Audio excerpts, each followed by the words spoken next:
So good day, Sir Paul, and good day also to my classmate if mapapanood nyo man tong presentation. So for our presentations, we will be discussing the works, ideas, and theories of Sigmund Freud. By the way, my name is Daryl Trajano, and together with my partner, Miss Catherine May Garenya. So, let us proceed. For our objectives, we're going to describe sino nga ba si Sigmund Freud or ano nga ba ang naging papel ni Sigmund Freud sa psychology. And then, we're going to explain the key concept of his works, ideas, and theories in the sense of psychoanalytic theory. And then the third one is we're going to identify his major works and examples. And last one is to analyze the impact o ano nga ba yung naging impact ni Sigmund Freud sa psychology. Okay, Sigmund Freud. Si Sigmund Freud daw ay isang doktor, specifically a neurologist. So it means siya ay doktor sa utak. And he is known as a founder of psychoanalysis. His works, theories, and ideas focus on unconscious mind, human behavior, and dreams. And also, Sigmund Freud said that our thoughts, feelings, ideas influence our behavior. So, sa madaling salita, yung ating daw unconscious desires ay nakaka-apekto or nasi-shape nito yung ating personality.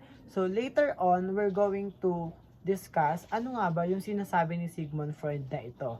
Bakit nakaka-apekto yung ating unconscious desire sa ating personality. So, now, let us proceed to the next slide. These are the key concepts of these presentations. So, we have structures of mind, personality structure, psychosexual development, defense mechanism, and last one, we have dream analysis and free associations. To describe these three structures of mind, we're going to use iceberg for an example. So, yung pinakataas dyan na yellow, ayan ang conscious mind. And then yung pangalawa, yung below niyaan is ayan yung pre-conscious mind natin. Yung nakikita ninyong visible pa sa ating mata. So, ilalim siya ng water, pero visible pa. And then yung the deepest one na tupak ng yellow dyan, ayan yung unconscious mind. So, next, we're going to differentiate between those three. Ano nga ba yung pagkakaiba nilang tatlo? So, now, we're going to differentiate. Okay, the first one is conscious mind. Okay, pag sinabi natin conscious mind, thoughts and feelings that we are aware of. So, alam natin siya or aware tayo dito recently. So, it means alam natin to, aware tayo dito ngayon, kung ano yung ginagawa natin recently. For example, I am holding my glass. So, I am standing and discussing about the structures of mind. So, ganun niya. So, aware ako or aware tayo kasi ang gumagana sa atin is conscious mind. So, aware tayo recently. So, based on the example, binabasa nyo to at iniisip kung ano nga ba ang ibig sabihin ng conscious mind. So, you are aware that you are reading right now. So, this is conscious mind. Okay? So, pre-conscious. Kung kanina sa conscious is aware tayo recently, dito naman sa pre-conscious, ito yung mga bagay or yung mga memories na hindi natin naaalala recently. And out of the sudden, bigla natin silang na-bring up. So, it means this is a pre-conscious, di ba? Ito, yung mga bigla natin naalala dahil sa isang bagay. Like for example, the example, hindi mo nakalimutan mo yung wala sa isip mo right now, yung phone number mo. And then biglang may lumapit sa yung tao and then tinanong, what is your phone number? Since ikaw na recently na hindi mo inaalala o hindi ka aware dun sa number mo na yon, bigla mo siyang na-bring up because may nagtanong. So it means from that moment na bring up mo yung bagay na hindi mo iniisip recently. Okay? Nagagets ba?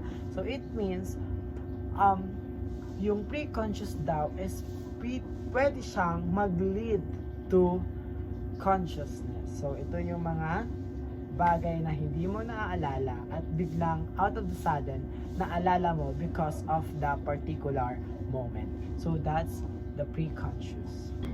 Okay, unconscious. When we say unconscious is kabaligtaran lang siya ng conscious. But unconscious works below your awareness. Okay? When something reminds you because of your experience, trauma. Okay, ito yung mga dito pasok yung unforgettable trauma ninyo in your life, in your past. So, paano ko nasabi na unconscious works below your awareness? Okay, ganito. Like for the example.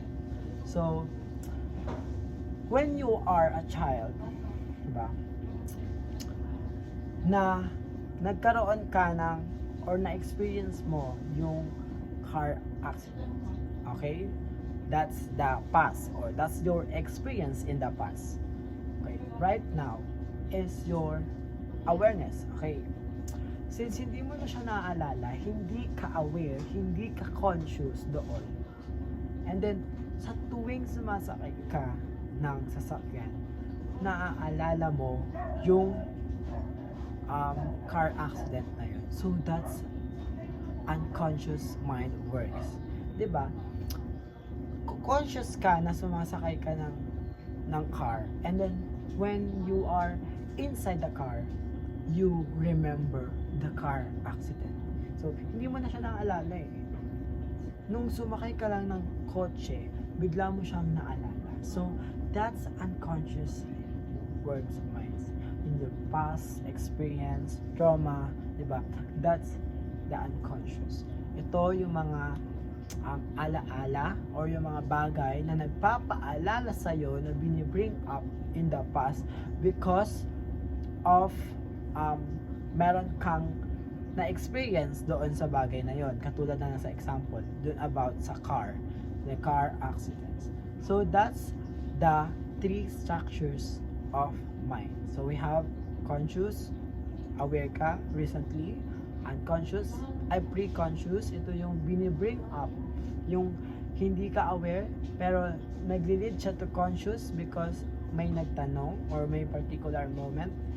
And then yung last one is unconscious, is ito naman yung in your past trauma, and that's all. Okay, for more examples, you're about to give a speech in front of the class. So, try natin apply tatlo. So, first, conscious. Conscious ka na kinakabahan ka at natatakot ka magsalita sa harap. So, you are fear to give a speech with your classmate. And then, biglang papasok si pre-conscious. Okay, some of your friends, classmates, boost you and cheer you to give or to boost your confidence. And then bigla mong naalala na nakapag-speech ka na pala before or last time successfully. So, because of that, because of your classmates remind you and to cheer you, to give you a confidence, enough confidence, nangyari yun, naging successful ang iyong pag-speech sa classmates. Kasi nga, naalala mo before na, ay, nakapag-speech na pala ako successfully with my classmates. Okay, that's the preconscious. Okay, unconscious naman. Papasok dito yung unconscious sa pamamagitan ng meron kang alala na when you're speaking with front of your classmates, biglang pinagtawanan ka, di ba? Because of that memory, because of that experience, unconscious works below your awareness, ba? Hindi ka aware dun sa nangyayari that time na yun. Kasi wala na eh. In the past na siya eh. Pero naaalala mo pa rin siya because of trauma. Because of that experience. Diba? Kumbaga parang ipa-flashback mo, hindi mo na alam o hindi ka na aware doon sa bagay na yun. Bumabalik lang siya because of that experience. So, hindi ka conscious doon sa nangyari na pinagtawanan ka. Pero, naaalala mo pa rin. So now, we're going to proceed the 3 personality structures of a human according to Sigmund Freud. And Freud's proposed the 3 personality. We have id, ego, and superego. And take note of that, hindi po sila pwedeng mag-rearrange or mabaligtad-baligtad because Freud intentionally assigned these 3. So, si id is mabobuo, si ego rather, mabobuo kapag may id. And then si superego na develop dahil kay ego. So, meron po silang pagkakasunod-sunod na batayan. Okay, the first one is id. Id po is bata pa lang po is nade-develop na ang id. Okay? Yes. Bata pa lang po, kakapanak pa lang po is nade-develop na po ang id. And then yung id po is tumutukoy sa pleasure principle. Ito yung mga bagay na gusto natin kunin immediately dahil sa ating satisfactions. Okay? For example, the bata gusto niya ng nakakita siya ng chocolate. The id says, get it and eat it now. Kumbaga, sasabihin ni id, go, kainin mo yan. Sa'yo yan, masarap yan. And then, kunin mo yan, kainin mo immediately. So, the id works in that example. Ganon po si id kumilos. Yung basta lang po makuha yung satisfactions na kailangan natin. That's the ids. That's how ids works. Okay, nag-guess po ba ang ating id? Okay, ganyan po ang id. Okay, the next one is ego. An ego from the Greek word which means self. Okay, sumutukoy siya. So may pagkakatulad din siya kay id. But may pagkakaiba rin siya in a smart yes way. So, paano natin siya explain? Okay, kung si id po is tumutukoy siya sa pleasure principle, si ego naman ay tumutukoy sa reality principle. Okay? So, paano sila nagkaiba? Since si ego po is more on reality, kung ito ba ay tama pa, kung ito ba ay wasto pa, kung yes, nasasatisfy niya yung sarili, pero isinaalang-ala na ito ba ay dapat pang ipagpatuloy sa mas makatotohanan pang bagay. For example, meron kang pizza, okay? And then, you're going to eat it, okay? Pag nakaya mo siya, magtitira ka for later. Katulad sa example dyan, diba? A piece of cake. So, kung i-base natin siya sa experience, sa example kanina, ang isang id workers or yung epekto ni ids, gusto niya na agad kunin ng chocolate at kainin.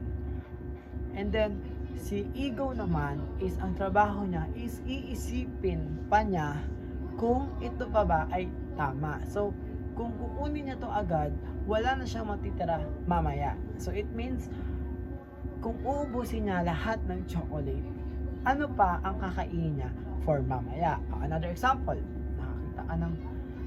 kita mo yung kapatid mo, may kinakaing chocolate. And then si Ed says, uy, chocolate, I want it now. Okay, para masatisfy yon. But si ego is makikipasok si ego. Sabi ni ego, oops, no. Pag kinuha ko yan agad yung chocolate na yan, magagalit sa akin si mama. Or iiyak yung kapatid ko. Papagalitan ako ni mama. And that's the ego works. It's more on reality. Hindi lang siya pleasure. Hindi lang siya for self. Diba? Hindi siya para sa immediate satisfactions. It's more on reality rin po si ego. Diba? Ganun po yung pagkakaiba nilang dalawa. Okay, the third one is the super ego or the super self, because ego means self. So, kung si id is more on pleasure principle, si ego naman is reality principle, and si super ego naman is more or all about moral principles. Ito yung principle, ito yung personality ng isang tao na selfless. Yung mas inuuna yung mas nakararami, or yung tinatawag natin what should be done. Ano ba talaga yung dapat na mangyari?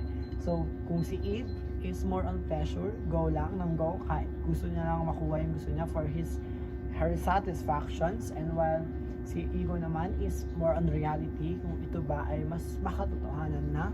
For example, gusto niya ng chocolate, pero iniisip niya na baka magalit yung kanyang kapatid. And then ito namang si super ego is patungkol siya sa moral, kung ito pa ba ay naayon or nararapat, or ito pa ba ay mas nakaka-benefits for all. So si super ego po ay tumutukoy sa isang personality ng isang tao na selfless, 'di ba? Mas uunahin pa ang iba kaysa sa sarili. And that's the super ego. Daan papasok si super ego. Okay, naintindihan ba? So, okay, since the personality structures already discussed, so we're going to discuss the other key concepts of our presentations to be discussed by Miss Catherine May Galena. So, I will give your time to present your presentations. Good day everyone, I'm Catherine May Seherenya from PSED 1-2M. I will be discussing the psychosexual stages of development and defense mechanism. But first, let me discuss to you the psychosexual stages of development. What are the psychosexual stages? According to Sigmund Freud, yung different stages daw ay nade-develop natin simula ng pagkabata daw natin, or yung personality daw natin nade-develop daw. Sa bawat specific parts ng katawan or erogenous zone ay dito daw nakafocus yung mismong pleasure or yung energy ng bata. Parang ayun na yung naging source ng kasiyahan nila. Which is ayun yung tinatawag nating erogenous zone. Successful completion of each stage leads to a healthy personality. Meaning, kapag nung sa stage daw na yun is na-meet mo yung needs mo, is maging okay ka paglaki mo. Pero kapag hindi mo daw na-meet yung mga needs mo daw sa stage daw na yun, ay magli-lead siya sa fixation that influence adult behavior. There are 5 types of psychosexual stages of development. Unang-una na dito ay ang oral stage. Oral stage, 0 to 1 years old. Erogenous zone is mouth. Focus on pleasure is on the mouth, sucking, biting, chewing. Lahat ng gusto nilang ilagay sa bunganga nila. Ayan yung lagi mga ginagawa ng mga baby. For example, gusto ng mga baby na tuklasin yung mundo gamit ng kanilang bunganga. Kapag hindi sila na-satisfy sa stage na to, which can lead to smoking, pangagat ng or ginangat-ngat yung kanilang mga kuko or yung tinatawag nating fixation. Next naman ay ang anal stage. From 1 to 3 years old, erogenous zone, anus, and surrounding areas. Ito naman yung nagpo-focus sa toilet training. Ito yung tinatawag natin. Toilet training isang pinakamalaking issue dito, kung saan yung mga bata is kung masyadong pinilit or na-pressure sa toilet training, which can lead sa fixation or tinatawag natin anal expulsive. Anal expulsive is yung masyadong magulo. Pero kapag anal retentive, ito naman yung malinis. Next naman ay ang phallic stage. From 3 to 6 years old, erogenous zone is genitals. Dito is yung naging aware na sila kung ano yung pagkakaiba ng babae at lalaki. Dito na rin papasok yung Oedipus complex or yung anak nilang mga lalaki is nagkakaroon sila ng crush sa kanilang nanay. Same naman din sa Electra complex, yung babae naman is nagkakagusto sa kanilang tatay. Parang ang tingin nila sa kanilang magulang is naging rival nila. Kunyari ang Oedipus complex is dahil nga nagkakagusto siya ng crush sa kanilang nanay, is naging rival niya ang kanilang tatay. Same din sa Electra. Gusto niya yung crush niya yung tatay nila, pero naging rival naman niya is ang kanilang nanay. Dito na rin sila napapatanong sa kanilang katawan, sa sexual differences nila. Kung hindi naging maayos yung stage na to, maaari sila magkaroon ng problem sa relationship and sexual identity paglaki nila. Next naman ay ang latency stage, 6 to puberty. Ang erogenous zone is walang specific erogenous zone is dominant, meaning parang natutulog yung sexual feeling nila dito. Masyado silang focus sa kanilang activities sa school, friendships, and hobbies. Ito rin daw kasi yung stage or yung panahon na nag-explore sila and pagtuklas nila sa kanilang talent. Last na stage is ang genital stage, puberty onward. Erogenous zone is genitals. Ito yung stage daw na is naghahanap na sila na intimate relationship, pagbubuo ng pamilya, and makakasama nila sa panghabang buhay. So, next naman, pag-usapan naman natin ang defense mechanism. Unang-una, ano nga ba ang defense mechanism? So, unconscious psychological strategies, ibig sabihin, ito daw yung hindi natin unconsciously ginagawa. It's like automatic emotion ng mind natin para protektahan daw tayo sa anxiety, stress, and any difficult emotions. Also, helps manage difficult emotion para natin to makukup. So, unang-una na rito sa mga common defense mechanism, isang repression. Unconsciously pushing distressing thoughts, memories, or feelings out of awareness. So, ang ibig nga daw sabihin nito is yung pagtatago ng masasamang alaala, feelings, or thoughts sa isipan natin na hindi daw natin namamalayan. For example, is forgetting a traumatic event from childhood. So, it's like our mind is trying to protect us from those painful memories. Another example naman is yung mga victims, and kapag tinanong sila ng police, may mga scenes or may mga yung mga nangyari that time nung araw na yon is nakakalimutan nila. So, yun yung tinatawag natin na repression. Naman ay ang denial, refusing to accept reality or facts that are unpleasant or threatening.